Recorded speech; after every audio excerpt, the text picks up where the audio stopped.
Well, hello, everyone. Welcome and good morning, good afternoon, or good evening, depending upon which part of the world you are in. Thank you so much for joining us today.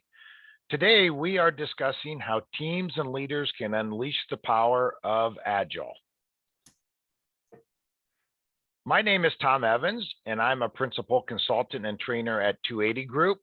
I have been with 280 Group for just over 11 years and have had an opportunity over that time period to interact with organizations from across many different industries that are looking at implementing Agile practices. And one of the things that I've seen is, one is the benefit of implementing Agile within organizations. And then the second thing is just seeing the many different challenges that both product development and product management teams are facing as they try to implement the Agile practices, processes, and values within the organization. But as I've had this opportunity to engage with clients, one of the great honors I've had is to work with Ron Lichty. So Ron and I met about 7 years ago when we worked together on a client engagement. And I will have to say, Ron is one of those people that have an amazingly deep understanding of Agile. And I'm happy to say, as many of the things that I now apply in Agile are things that I learned from Ron. So I'm excited to introduce Ron. And Ron, please tell us a little bit about yourself and what makes you so passionate about this topic. Thanks, Tom. So I began my career, probably as many of you did, as a programmer. I spent 7 years as a programmer, transitioned into product management, actually, at Apple Computer to product manage the tools I'd been using as a software developer. I spent a couple of years doing product management. Unlike most of you, transitioned back into engineering, and they made me a manager. And I've been managing software development teams and software development organizations ever since. I left Apple after a number of years, after actually getting to manage the team developing the UI of the Macintosh. I transitioned into my first director of engineering role, spent a number of years as a director of engineering, got promoted to a VP of engineering at Charles Schwab, was at some startups and some medium-sized companies, a few of the companies that I spent time at. I ran into Agile for the first time in 1999 when I was at Charles Schwab in the form of extreme programming. Really encountered, had heard of it, really encountered Scrum for the first time in 2002, and began training teams in Agile about 12 years ago.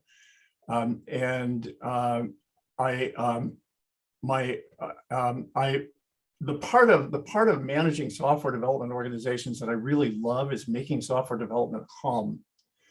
And 9 years ago, I transitioned to consulting because it lets me work with a whole bunch of companies and help them to make their software development hum. And so I occasionally parachute in as a VP of engineering, an interim VP of engineering. I come in and do some assessments of software development organizations and how we can make them hum, how we can untangle the knots in their software development. I coach some engineering leaders and I train teams in Agile, and I train executive teams in how to support their product teams in Agile. I am the co-author of two things that I want to share with you right now. One of them is the continuing study of product team performance. So we've had 7 studies over the last decade. You can go to ronlichty.com, my website, and there's a page that you can look at the studies themselves as well as highlights of the studies that have been pretty insightful into the value of Agile, among other things, but also the value of good product management. And I'm also the co-author. My 5th book is Managing the Unmanageable: Rules, Tools, and Insights for Managing Software People and Teams. And this is the 2nd edition. Into the 2nd edition, we added an entire chapter on the effect of Agile on managers. One of the delights of working with Tom is that both of us have a very strong belief that product managers and engineering managers need to be basically joined at the hip. We need to be working together. We need to be collaborative with each other. It is the core relationship for both of us. All right. Thank you very much, Ron, and glad that you're here with us today. Now let's go over a few housekeeping items for this webinar. After this webinar, continue to stay engaged with the product management community. Being in an online community can help you feel connected, so join your peers by joining our LinkedIn leadership group. Use it as a forum to chat about best practices and tips. We'll paste the URL into the chat box shortly, which has been done. Thank you. At the 280 group, next slide, please. At the 280 group, we love interacting with you. During this webinar, we encourage you to ask questions. You can use the Q&A box on the right of your screen to type in questions at any time. We will leave time for Q&A at the end of this webinar. Our most popular question is, can I watch this webinar later? And the answer is yes. All attendees will receive a link to view the webinar recording after it has ended. And I should add, Tom, that there's going to be a huge temptation that all of us have to type your questions into chat, but there's a Q&A box that will, you're probably going to chat with each other, and it will pop them out so that we can get fed them. Yep. Yeah. Now, and if you make that mistake of looking at the chat, put it in the chat instead of Q&A. We're monitoring both of those, and so we will keep track of that and make sure that those questions are addressed. Before we begin, I will first take a minute and introduce you to what the 280 group does. At 280 Group, our mission is to empower product professionals with the knowledge and tools to build products that matter. Unlike other companies, we're focused on just the needs of product professionals. Whether you need help as an individual growing your knowledge and skills, or you are working on improving your team's effectiveness, we have the experience and services you need. Check us out at 280group.com.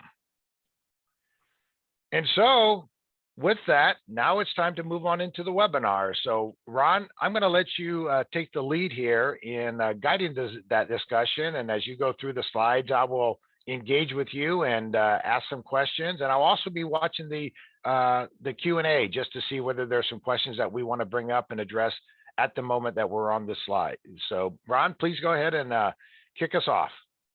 Terrific. So we want to start with talking about doing Agile versus being Agile. Then we're going to talk about why we're Agilists, why we're Agile-ish, what gets in the way, the symptoms of that you can see in your own organizations to determine whether you think you are Agile or not, and how to become truly Agile. And I'm going to start with this notion that being Agilish just won't cut it anymore. So I come into software development organizations all the time where people tell me, yeah, we're Agilish, we Frankenstein together an Agile process, we do Scrum-but, I get all kinds of stories about it, but there's a lot of unbeing Agile. So we want to start with a poll. Tom, can you bring up the poll? So yes, I have where do launched you the poll. think your team, your organization, your company lies in terms of being Agile? Do you think you're fully Agile or not Agile at all, or somewhere in between? All right. And as you're working on that, Ron, I'm just curious, have you seen an organization that you would consider 100% Agile? I'm not sure that I have, so I'd be curious in whether you have seen one that might qualify under that. You know, it's an interesting question, Tom, because I think Agile is a journey, not a destination. And even the most Agile teams and organizations keep learning. One of the early Agilists pointed out that he said, I don't care how good a team is today. If they aren't better a year from now, they're not Agile. Mm-hmm. And I think that's a real watchword for us. So hitting 100%, yeah, I don't know. You're right. That's the holy grail out there, right? yeah. Except that it's always the journey, not the destination. That's right. Yeah, exactly. Well, we're gonna give everyone. Oh, actually, we've gotten 100% response already. So let's go ahead and look at what the results are, and I'm gonna pop up and share the results to everyone. And Ron, you should be able to see those results. Yeah. So we see that most people there are, fall within that mid range. Does that kind of reflect what you have seen as you worked with organizations? Yeah, and I'm encouraged that some of you are stating that your organizations are up to 80%. I think that's impressive. It doesn't surprise me that some of you have said nope, not at all. I'm sorry. I'm sorry. I hope you're sorry. There are people who still think that waterfall works, but not so much in software, I don't think. Mm-hmm. So not a lot of surprise there. All right. Well, let's go ahead and stop the poll here. Yep, and go on into the presentation.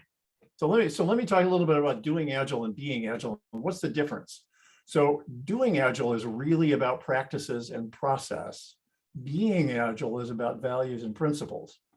So there's nothing wrong with practices and process. It's the basis. It's the core.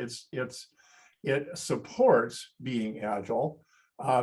Nonetheless, I get into discussion groups around Agile.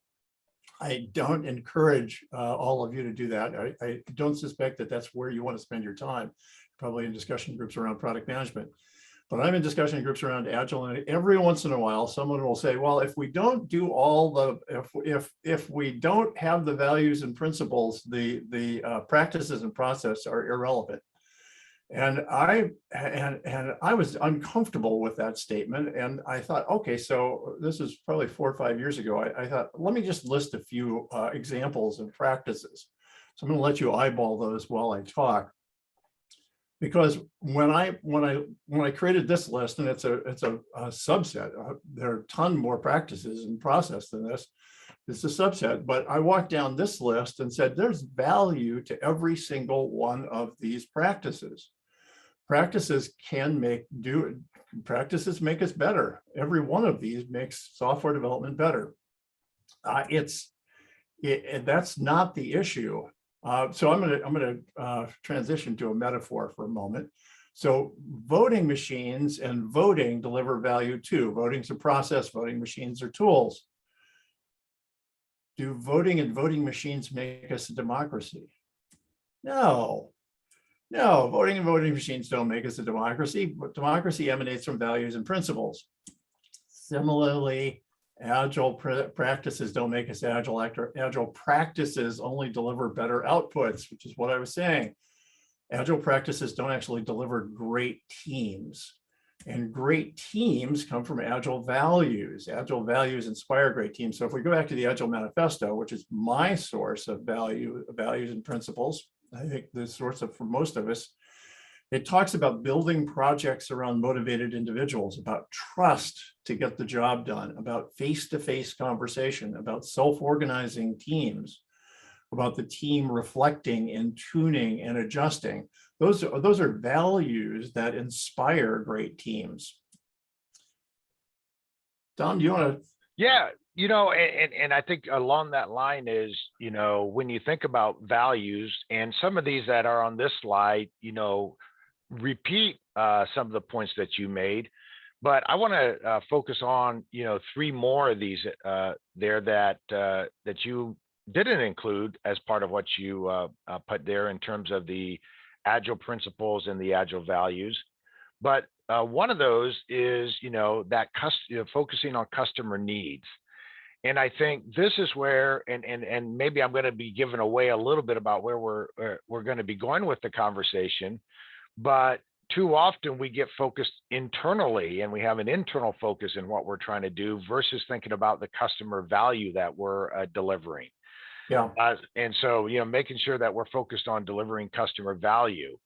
And I think the other one of these that really stands out to me is around accountability, and how Agile and this is both, from the principles of Agile, but also the practices of Agile, how those practices create a sense of accountability, in terms of making a commitment and then having to making those visible, and then having to, either have a time box and delivering on those commitments, or, having to report back on that. And so I think that's a significant aspect about it. And I know that as we move on through this, we're going to talk about some of those barriers that, get in the way of accountability, but yet that is, to me, another one of those principles that just stands out when we think about what makes an organization agile. Yeah, so if I can say something about the accountability part, it's been really interesting to see the word psychological safety come up in the last 3 to 4 years, maybe 5, in software development organizations. And in fact, small self-organizing teams, communication and collaboration, those first 3 bullets on this slide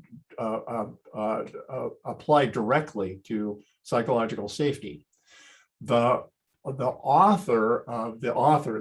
thought leader in psychological safety is a woman named Amy Edmondson. She's a professor at Harvard. She's done a ton of writing about psychological safety. And she points out that psychological safety by itself just makes us complacent. Psychological safety with high standards leads to high performance teams. And that's where that accountability bullet comes in. And then I think the one place that the Agile manifesto gets it wrong is that it says our goal is to satisfy customers. And I think that understates it. I think our goal is to delight customers. Okay. So why are we Agilish? What gets in our way of actually being agile?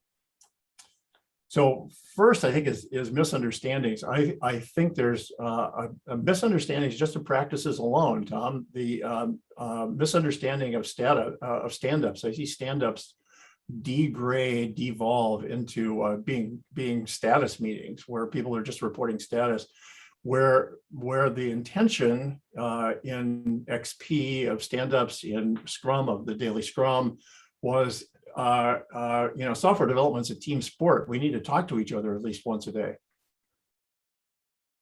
It's intended to be a replanning meeting.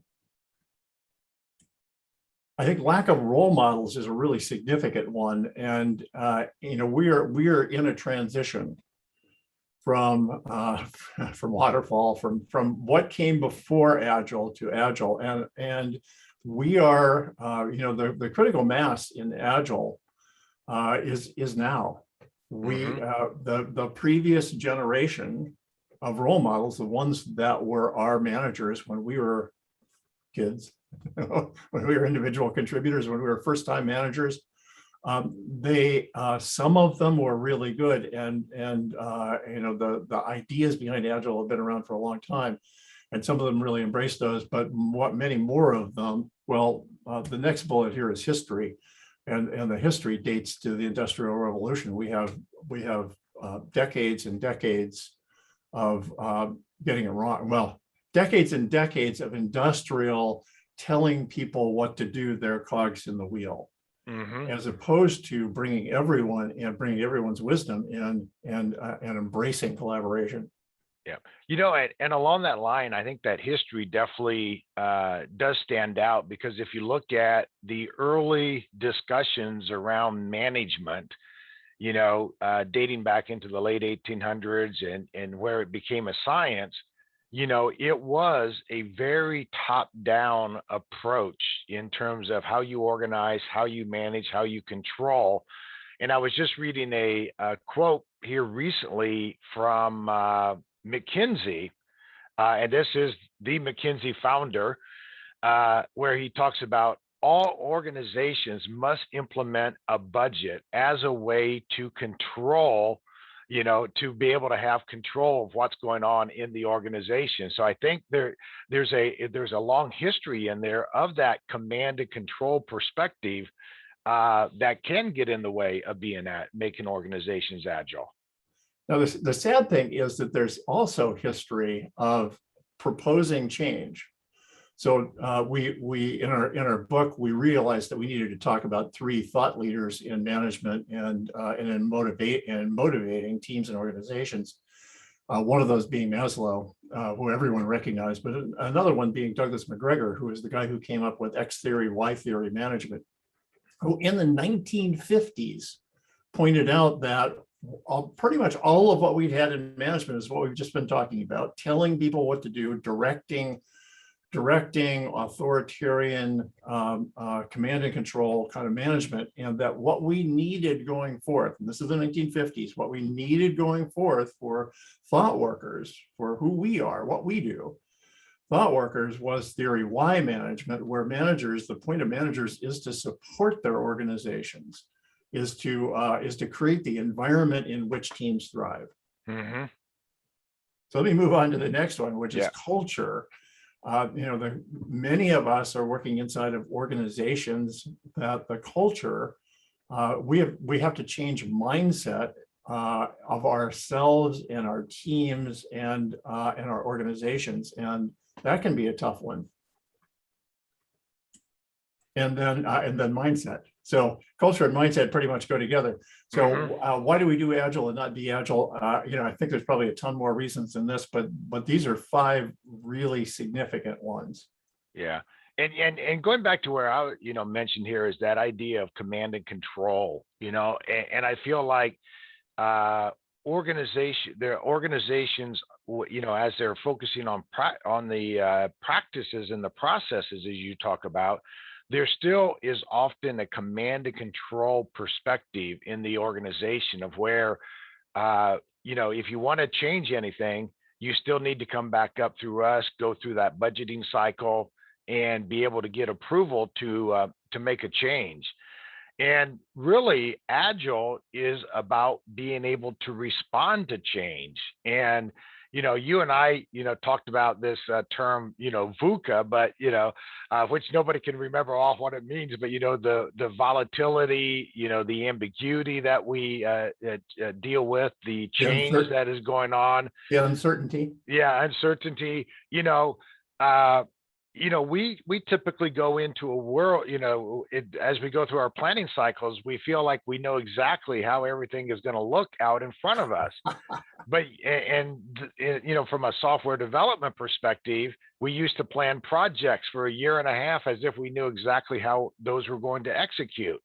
But, we tried to apply these practices in software development, and we did have a question come up also about, applying Agile practices in hardware development. And I do want to say that, organizations are also thinking about, are doing that in the hardware world. And we'll talk a little bit more about that.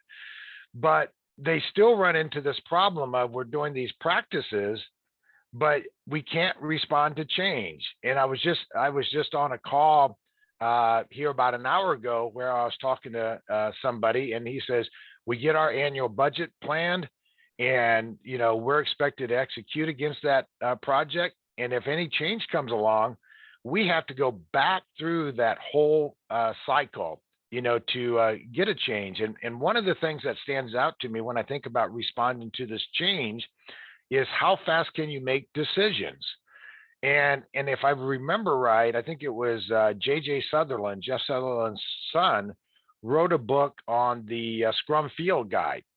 And I believe, if I'm remembering correctly, he talks about how when you look at projects and project success, that one of the indicators of project success is decision making. And how quickly can you have a decision made? And those that take a lot longer to have decisions made, like turning into weeks sometimes, or even months, those are the projects that fail. Where those that have, pushed that authority down to the right level, that's where those projects tend to be a lot more successful. Yep. So we're precursoring the. I know I'm jumping ahead to some things there. Some symptoms of Agilish. Yeah. So let's talk about some more symptoms of Agilish. One of them, and we precursed this one, standups turn into really just status meetings, and I see them devolve even further into, well, let's just use a Slack bot and do our standups that way. Standups are intended to be replanning meetings. They are intended to be a time when the team comes together and says, are we on track for what we intended to get done, and how do we need to adjust if we're not? Mm-hmm. no team generated definitions of done. So the interesting thing, and I run across teams more often that have definitions of done, and we studied this in the study of product team performance, and what we discovered was that the highest performance, the lowest performance teams don't have a definition of done. Mm-hmm. Just having a definition of done doesn't put you into the high performance category. It's when the definition of done was created by the team for its work, for its challenges, for its code, for its customers, for its deployments. The team thinks about that. So we may have large companies that have we've got a definition of done across our whole company. It's been created by the chief architect or the VP of engineering, or me, or somebody at a senior level. But the team needs to look at that and ask the question, is this enough? Does this represent what our team needs in order to be successful, finishing every single story, every single feature, every single epic? Or do we need to add to that definition of done? How do we need to adjust it so that it represents our challenges and our issues? Yeah. And Ron, I remember you telling me about that, when we first met in 2014, the importance of that definition of done. And it wasn't until about a year later, I saw Jeff Sutherland do a presentation, and he said, if you look at Agile initiatives that fail, at least 50% of them, if I remember his number, fail because they don't have a good definition of done, or they don't have a good definition of ready. And I just, all of a sudden the dots came together, and I really appreciated, the point that you were making. Great. So barely a sprint's backlog. So I run into software development organizations from time to time. And so I was working with one earlier this year, that the requirements were being created by business analysts, not product managers. They had very little in the way of product management. And business analysts were not getting the attention of the stakeholders, were not getting the attention of their business partners. And they weren't able to glean the requirements. And the team would walk into a planning session for the next 2 weeks, and there wasn't enough there to actually do. Other times it's just arrived, it's just in time requirements. Neither one of those is, when we tested this in the study of product team performance, what we discovered was that those teams that have a backlog of a quarter or so stories, not to say that that's what we're going to do, but they've got a backlog of that so that the team has context, and the team can relatively size, and the team can then be pretty predictable around, if we don't change if we don't change a ton, this is probably what we're going to get done over the course of 2 months, 3 months, 4 months, somewhere in there. Agile has some really good estimating and predictability practices that can be leveraged, but only if we've got more than a sprint's worth of backlog, if we've got a quarter's worth of backlog.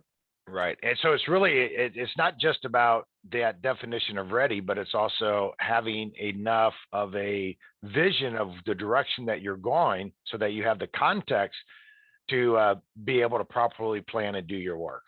Yeah. So interestingly, Agile didn't mean that we don't need roadmaps. Right. We need roadmaps. We need product managers and roadmaps every bit as much as every bit, if not more than we did before. Stories that have been assigned to sprints or assigned to developers.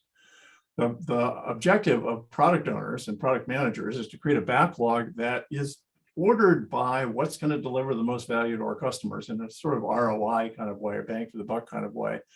That the stuff that's going to deliver the most delight to our customers is at the top, and the developer and the value for this is the team goes to that backlog and knows that the very top story is the very thing that's going to deliver the most delight to our customers, and can pull it into a sprint plan. But the goal of the team is to pull together a sprint plan where they can be most effective, and to have a conversation with product management around, and is that okay? Because there may be something that we skipped in being most effective that in fact we've got to have in order to show our effectiveness to our stakeholders, our executives, or our customers. So it's a collaborative effort, not an assignment kind of thing. And so that's one of the symptoms of Agilish that I run across from time to time. Stories that are too big. And so I see developers and product managers alike saying, "Oh, well, we just can't break it down any further. This one's going to take us a month, but and it'll take us 2 sprints or 3 sprints." But it's like, no. There's almost no epics that can't be broken down into smaller stories. It's hard. It's challenging. It gets easier as you get practiced at it, but there are almost no epics that can't be broken down into smaller stories. No project funding unless every story is detailed and signed off. This is the one you were just talking about, Tom, of we've got to get some. I was working earlier this year with a company that the product development organization didn't get to start until they had every single detail of the next quarters of the next release, which was they were doing releases in a 3, 4, 5 month cycle. Every detail of everything that was going to be in there had to be there, and they said, "Well, we were working in Scrum," and I said, "No, you weren't. You were working in waterfall with sprints." And this goes back again, to that point that we're making is I can go and implement practices of Agile, but the organization itself isn't Agile unless we have that ability to respond to change. And, the big challenge here does tie back into, the budgeting process, where the budgeting process says, here, we're going to approve you for a certain scope, and we're not going to approve the scope until, or, give you the funding until you have a full detailed set of requirements with a full detailed plan in place. And, even though I'm trying to do some Agile practices, that's not being Agile. And so, if we think about what stands in the way of organizations becoming Agile, it truly does tie back into this budgeting process. Yeah. So how about if instead of budgeting for scope, we budget for customer delight? Yeah. No, exactly. And I think we want this much customer delight for this quarter. Mm-hmm. Now you figure out how to do that. And you put together the stories in your backlog that just knock it off. Yeah, exactly. Yep. And we'll be talking more about that here as we go to the next slide. So and so here's the other half of this is if we've got that big upfront planning thing, we're likely going to have changes requiring recycling through executive sign-offs, which is what you were talking about a minute ago too, Tom. Yeah. And so if you need to make a change, you can't make that decision. You have to go back up to executive and sit there for a week or 2 before they respond back and say yes. A week or 2 or more. Yes. And then teams aren't trying new experiments every sprint. So and this goes back to what that quote I had earlier from I'm blanking on who it was, but it was one of the early Agilists who said, "I don't care how good a team is today, if they aren't better a year from now, they're not Agile." It was Mike Cohn, actually. Mike Cohn said that, and every retrospective, the goal of the retrospective is one experiment to try in the coming sprint. And we're going to try it for 1 sprint or 2 sprints or 3 sprints. How long will it take? We identify how long it'll take in order to be able to see whether it has results or not. And it could be deleterious to us as a team. So it might have good results, but it sucks for us. And so we're going to decide not to do that anymore. But it's an experiment, and that notion of experiment is so important. So I'm working with a team actually that is really good at trying things, but once they try them, they never come back and see whether they're working or not. They never actually do the follow through to say, well, so was that a good thing, and should we keep doing it? They just keep adding to their process. That's not the goal. The goal is getting better. The goal is learning from what it is that we're trying in order to find out what works. Well, and you're definitely talking about experimenting from a practices perspective. And one of the things I do see in organizations is that failure, is often frowned upon, Hmm. even if it's done at a small experimentation type level. And so I think that does, as we think about agile anti-patterns, one of those is not allowing failure to occur and creating a fear that if I do fail, my job is at risk, even though I'm trying to actually do something that's better for the organization. Yep. And then lack of respect and trust is rampant, and respect and trust. So I actually do this frequently. I will ask in talks or in trainings, just think about the best team you've ever been on. So I'll challenge all of you in the audience right now. Think about the best team you've ever been on, and think about the characteristics of that team. And when I have people do this, and I'll give them a minute to think through characteristics, and then I'm gonna chart them down and scribe them. And respect and trust always come up every single time, and they are the core of psychological safety. And psychological safety has been shown to be correlated.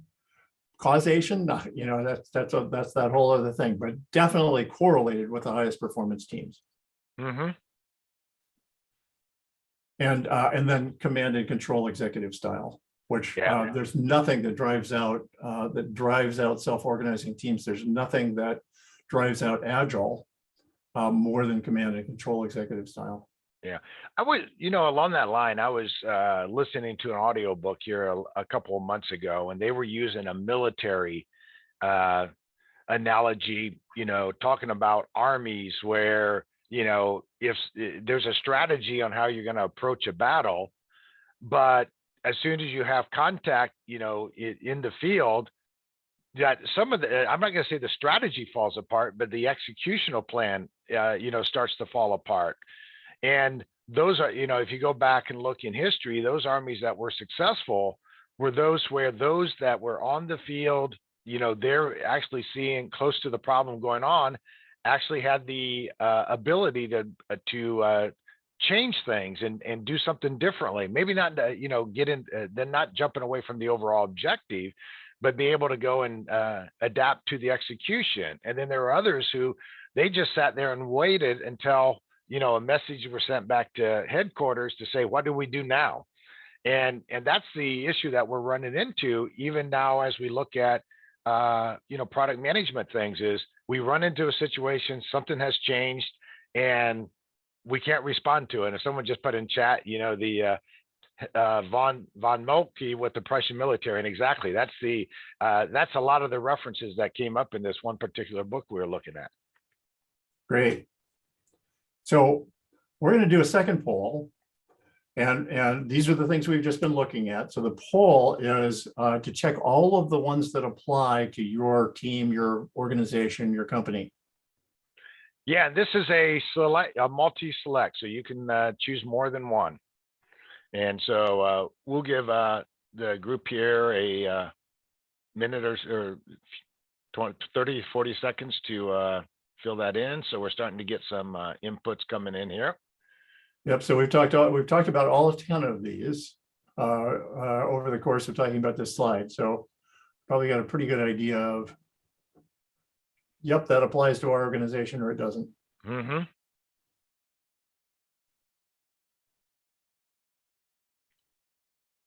Well, I will say we're getting a pretty, we're resonating with people within within these, because we're getting a high percentage of response rate on many of those. So, all right, we're going to keep this open about 10 more seconds and then close it out. So go ahead and respond back to this if you haven't already.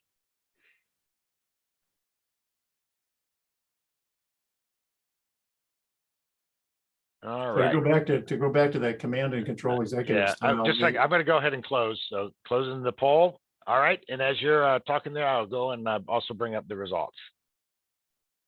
So to go to that command and control executive style, our goal with Agile is to get everyone on the team to step up. And what happens with command and control is it causes everyone to step back. Mm-hmm. Yep, exactly. So I've just shared the poll results. Anything that stands out to you, Ron, as you first look at that?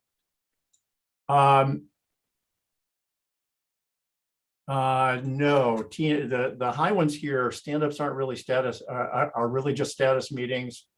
And teams aren't trying new experiments every sprint. That doesn't surprise me. With second, or third, maybe that the definitions of done aren't there or aren't team generated, which and I talk to software development leaders all the time, and we'll bring up team created definitions of done, and it's like, oh yeah, we did that 3 years ago. We should revisit that. Mm-hmm.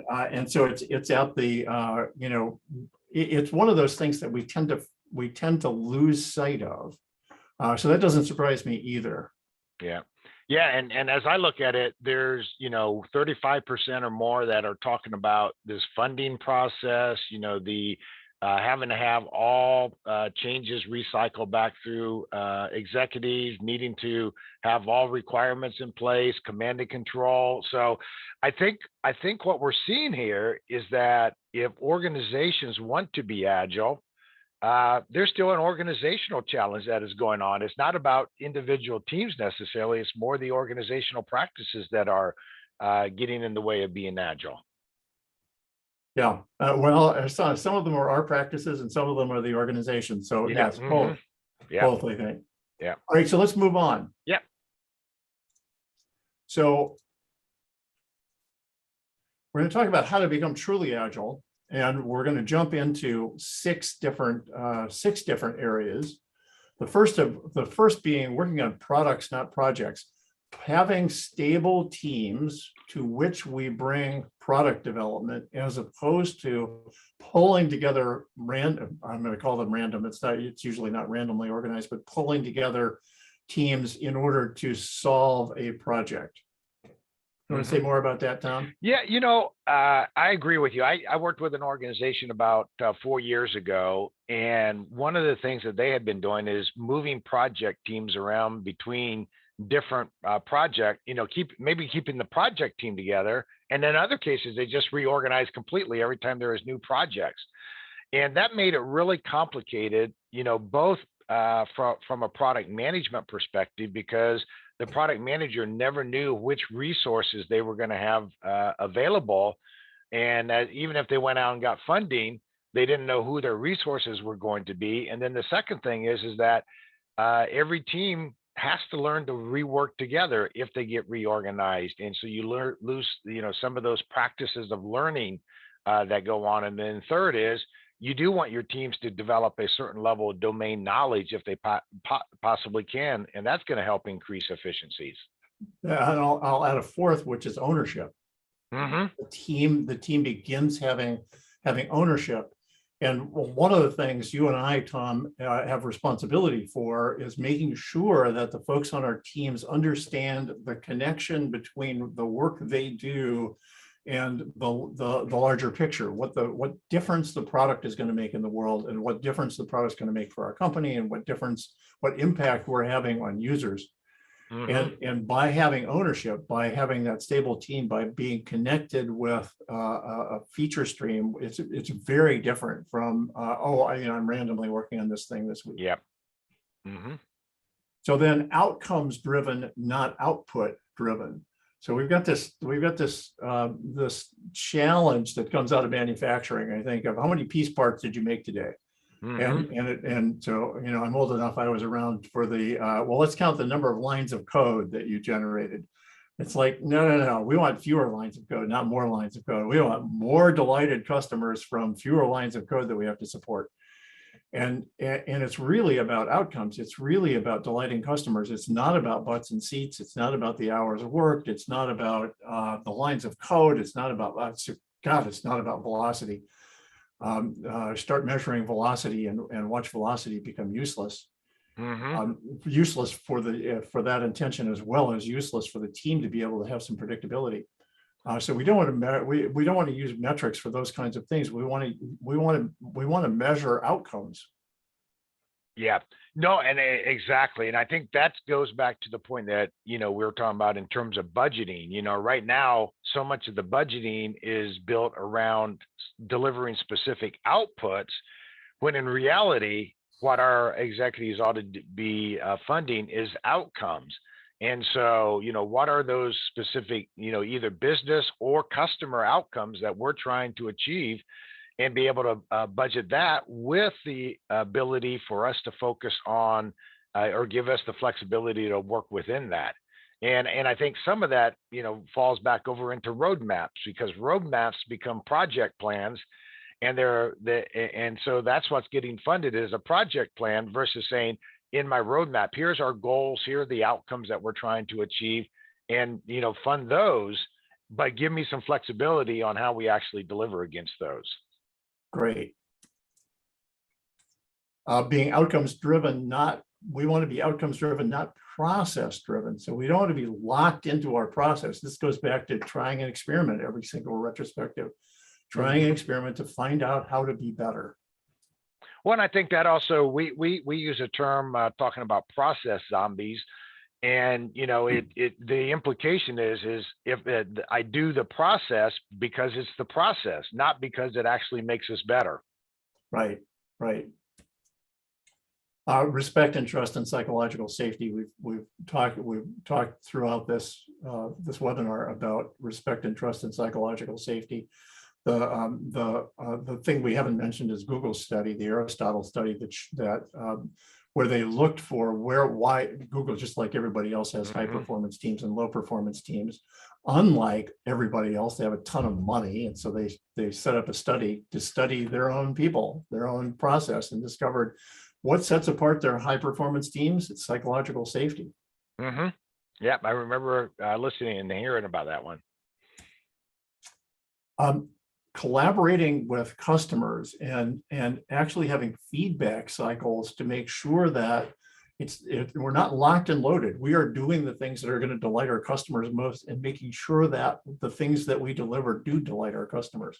And one of the things that I emphasize around that is, too often we're waiting until the product is almost completely ready or ready before we start getting those feedback cycles. And, this applies whether I'm talking software or whether I'm talking a manufactured good. I should find times in that early, even maybe pre-design, but definitely in the design process, to go out and get that customer feedback, so I can respond then before something is all set in stone, versus waiting until the very end to where all of a sudden it's like, oh no, that's going to cost us 6 months or a year to be able to go and adapt and change to meet the customer expectation. It's why in pre-pandemic times we had product managers or product owners and designers sitting next to developers, so that developers could nudge and say, is this what's going to delight our customers? Is this, we absolutely count on product managers to bring the customer into the room. But if product managers aren't in the same room, I had a challenging company I was working with a few years ago that very, very agile. I put them in the 80%. But they were wondering why that they were getting designs from designers that took so long the designers were sitting in a different room. So we have to figure out in post-pandemic times how to make that communication work, how to make that collaboration work.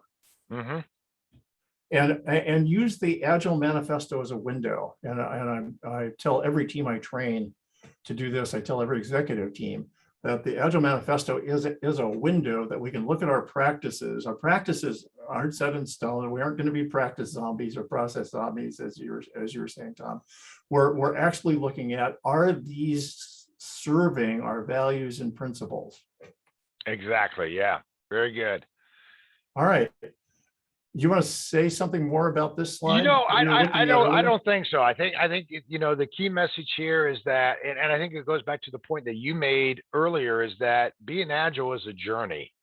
And you're not going to go from we're not agile to agile. It's really a journey. It's discovery.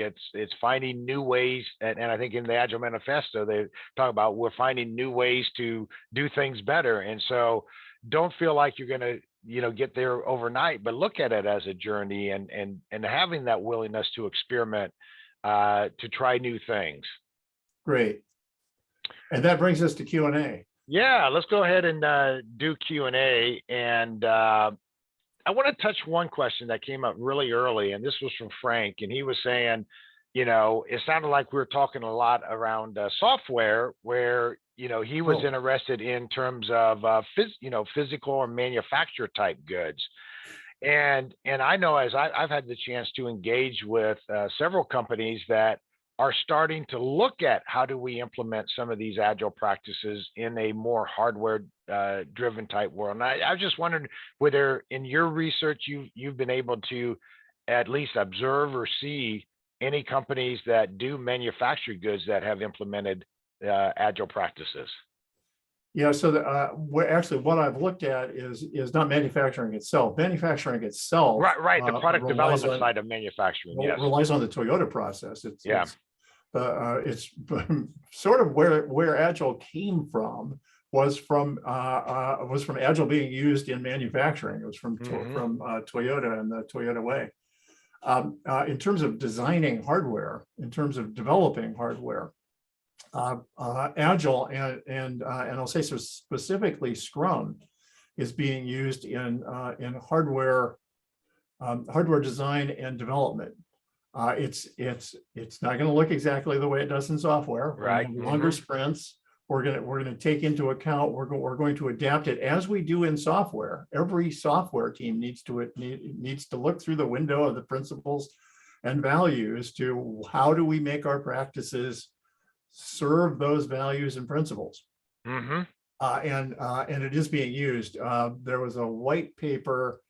And I'm blanking on the guys who wrote it names right now, but there was an excellent white paper written on hardware that we could possibly include in the follow-up. Yeah, there's one that I've seen, and I'll go and find that and talk to Nicole about including that as part of the follow-up. Great. But yeah, along that point is exactly they're using sprints, they're creating backlogs, but it's not a requirement backlog as much as maybe a task backlog, and they're doing daily scrums. They're creating that sense of urgency, accountability. They're bringing in the collaborative aspects of Scrum. And just as another reference, and I mentioned both Jeff Sutherland and JJ Sutherland, do reach out and check out their books. So Jeff Sutherland has a book called Scrum, How to Do Twice as Much in Half the Time. And JJ Sutherland has his book called The Scrum Field Guide. And both of them talk about using Scrum across many different types of industry type environments. So they show that it's not just about software. Great. Do we have another question? Yes, we do. Let's see. One from Michael, and this has to do with the daily stand-ups themselves, where they're working with an offshore team, and they're only including the senior engineer. And so they feel like by not including the offshore engineers in the Scrum, that it really turns into a status meeting. And do you have any thoughts or recommendations in terms of working with offshore teams and making Scrums work successfully? Yeah, I was working with a company, actually early in my consulting practice, I was working with a company that was offshoring. So it was offshoring to Colombia, to Medellin, Colombia, and a little bit to Bogota, but mostly to Medellin. And the offshoring company said, "Great, we will take on this project. Here's the deal: we're going to supply, and you're going to pay us for it. We're going to supply a Scrum Master, and we're going to supply a product owner." And that product owner is we don't expect the product owner to understand we expect them to basically have a Vulcan mind meld with your product manager or your product management team, so that when our developers have a question, they've got someone local to them that they can ask, who can lay it out, who can get visual with them, who can be there with them in explaining this stuff. Software development is a team sport. Yeah. And you'll notice that that in football, they have a stand-up every single play. And that whole team is huddled. Maybe if software development is a team sport, we ought to actually all talk to each other at least once a day. Yeah. And even though, and again, when you think about the offshore teams, there's the practice of having a local scrum also. And so not necessarily saying I have to have a scrum that includes everyone around the world, but we can still do a scrum from at a local basis too. Yeah, and so going to that, my goal as an engineering leader is to divide up the work so that I've got in post-pandemic times, teams with the same time zones, teams that are in the same time zones that can collaborate with each other over the same core working hours. And so I don't want to cross people in India or Singapore or China with people in the United States, with people in Eastern Europe. I want to create teams in each of those places that are cross-functional teams that each can deliver value to customers on their own, and they have all the resources that they need to do that. Okay, let's look at another question here, and this actually is there's a little bit of commonality here, but someone is talking about in a smaller organization environment where they aren't necessarily able to get dedicated teams because they just don't have the resources to do that. Any thoughts on that in terms of how do you best manage that situation when you're in a smaller team environment, a smaller organization, trying to keep teams together? So I'm not understanding the question. Yeah, just a second. Let me go and relook at the question. Yeah, it says, with regards to products, not projects, what would you recommend for smaller companies that do not have the personnel to have separate teams organized around products? So if we've got one team and they have to handle everything, they have to support multiple products, for example. Then we've got a team that actually is stable and holds together and maybe has the motivation around delighting customers from this one and this one and this one. And now it's a matter for product management just simply to tell us what's the story with the most value. It's that project or this project or that project, and that sorting in the backlog is a really useful sorting, so that as a development team we can come up to it and say, this is the thing that's going to deliver the most delight to our customers right now. What do you think in terms of splitting out teams? So for example, I worked in a smaller company and I had 3 different products, and I would have maybe 1 developer on for one team, 2 developers for another. And instead of while it was one big team, it was, I had a dedicated developer just on that product. And so it was this very small team. Any thoughts on at what point does it not really work if the teams get too small? I've been part of the transformation of our business unit this is our developer, 7 business units, 7 our developers, to a team of 7 that supported all of those teams. Now, there's a couple of things that are a problem with our developer. One, our developer doesn't know and doesn't have anywhere near the sphere of knowledge that all 7 of them together have. 2, one of those business units, by having each of them have their own developer, what it says is, each of them has equality of importance for our customers, for our business, and that's almost never true. And by having a team of 7 with a backlog that is reorganized on a regular basis so that we are delivering the most value to our business and our customers, we are constantly leveraging the best experience of all of them to come together to solve, to give the best experience to our customers. Mm-hmm. All right. Well, Ron, there are a number of other questions, and I apologize that we couldn't get to all of them. And there was one question on budgeting, but what we'll do is for those that we didn't get to your question, we will be looking at those and creating answers, putting those together in a blog post. And so, but we do need to wrap up. And real quick, Ron is offering a special discount. So if any of you think that you might want the book, the fifth book I wrote, or the video training behind it, take a snapshot of this discount code so that you don't pay full price. Right, and we'll be handling sending out that information in follow-up email also. And then finally, if you are interested in getting your team signed up for our Agile Product Management Self-Study course, please visit our website. And if you're interested in customizing an Agile course, please contact us. We want to thank everyone who was in the webinar today, listening to it. We thank you for the conversation that was going on and for the questions, and we look forward to engaging with you in the future. So thank you again for everyone, and have a great day. And thank you, Ron. Tom, it's been a delight collaborating with you on this. Absolutely. Thank you.